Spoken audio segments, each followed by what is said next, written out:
So ಇದು ಬಂದು ಚಪಾತಿ ಇದು ನೋಡಿ ಈ ಥರ ಇದೆ.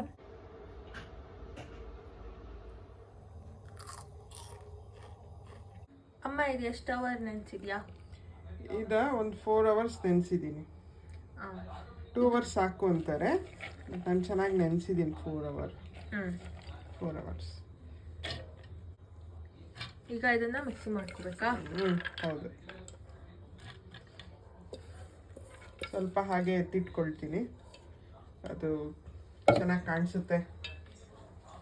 ಅದು ಕ್ರಿಸ್ಪಿ ಮಾಡುತ್ತೆ ಅಲ್ವಾ? 2 ಒಣಮೆಣ್ಸಿನ್ಕಾಯಿ ಹಾಕ್ತಾ ಇದ್ದೀನಿ ಮಿಕ್ಸಿಗೆ.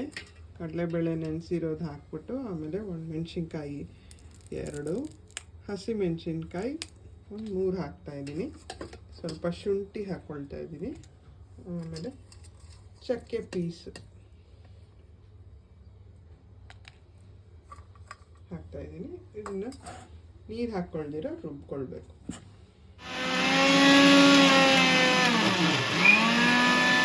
ರುಬ್ಬಿದೆ ಅಲ್ವಾ?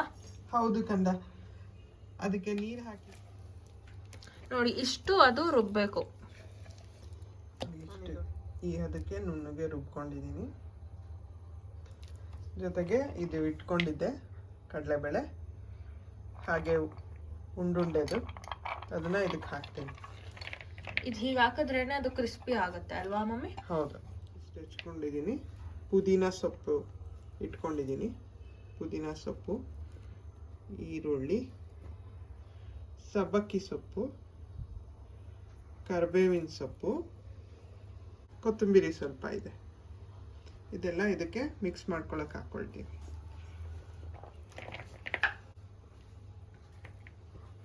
ಇದಕ್ಕೆ ತಕ್ಕಷ್ಟು ಉಪ್ಪು ಸೇರಿಸ್ತಾ ಇದ್ದೀನಿ. ಸಾಕಲ್ವಾ ಮಗಳೇ? ಹಾ, ಇನ್ನೊಂದು ಸ್ವಲ್ಪ ಹಾಕಿದ್ರೆ ಸಾಕು ಅನ್ಸಲ್ಲ.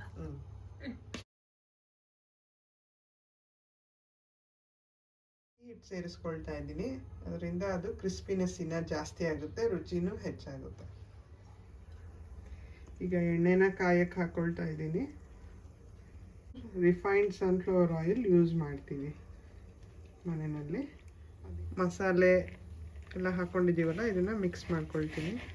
ಈ ಥರ ಚೆನ್ನಾಗಿ ಮಿಕ್ಸ್ ಮಾಡ್ಕೋಬೇಕು. ಸೊ ನೋಡಿ, ಇದನ್ನ ಹಿಂಗೆ ಉಂಡೆ ಮಾಡಿ ಇಟ್ಕೊಂಡ್ರೆ ಹಾಕೋವಾಗ ಈಸಿ ಆಗುತ್ತೆ ಅಲ್ವಾ ಮಮ್ಮ? ಹೌದು. ನೀರು ಈ ಥರ ಪಕ್ಕದಲ್ಲಿ ಇಟ್ಕೊಂಡಿದ್ದೀನಿ. ಕೈಗೆ ನೀರು ಹಚ್ಕೊಂಡು ಇದು ಉಂಡೆ ಮಾಡಿ ಇಟ್ಕೊಂಡಿದ್ದೀವಲ್ಲ, ಅದನ್ನು ತಗೊಂಡು ಈ ಥರ ಪ್ರೆಸ್ ಮಾಡಿ ಎಣ್ಣೆಲಿ ಬಿಡ್ತೀನಿ.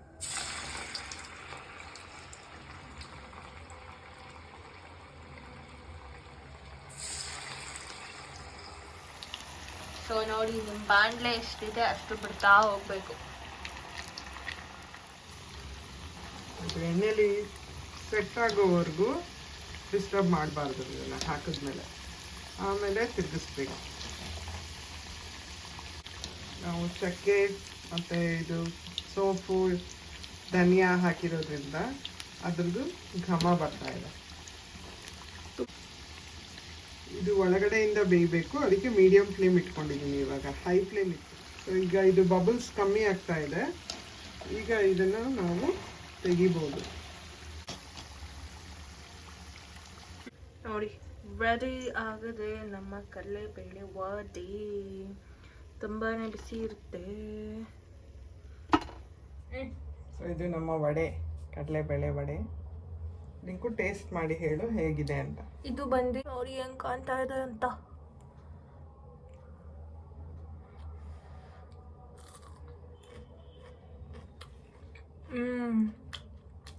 ತುಂಬ ಚೆನ್ನಾಗಿದೆ.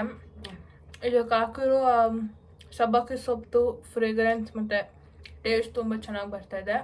ಆಮೇಲೆ ಔಟರ್ ಲೇಯರ್ ಕ್ರಿಸ್ಪಿಯಾಗಿದೆ, ಹೊರಗಡೆ ಸಾಫ್ಟಾಗಿ ಬೆಂದಿದೆ. ಚೆನ್ನಾಗಿದೆ, ಸೂಪರ್ ಆಗಿದೆ ಮಮ್ಮಿ. 2 ಥ್ಯಾಂಕ್ ಯು ಮಗಳೇ. ಎಷ್ಟು ರೇಟಿಂಗ್ ಕೊಡ್ತೀಯಾ ನನ್ನ ಅಡುಗೆಗೆ ನೀನು? ಇದಕ್ಕೆ 100ಗೆ 100 ಕೊಡ್ತೀನಿ. 100ಗೆ 100? ಹಾಂ, good. I am very happy. ಇದನ್ನು ನೀವು ನಿಮ್ಮ ಮನೇಲಿ ಮಾಡಿ ಟೇಸ್ಟ್ ಮಾಡಿ ನಮಗೆ ತಿಳಿಸಿ ಹೇಗಿತ್ತು ಅಂತ. Thank you so much for watching our video. ಈ ವಿಡಿಯೋ ನಿಮಗೆ ಇಷ್ಟ ಆಗಿದ್ರೆ like, share and subscribe to my channel. I will see you all in the next video. Bye. Bye.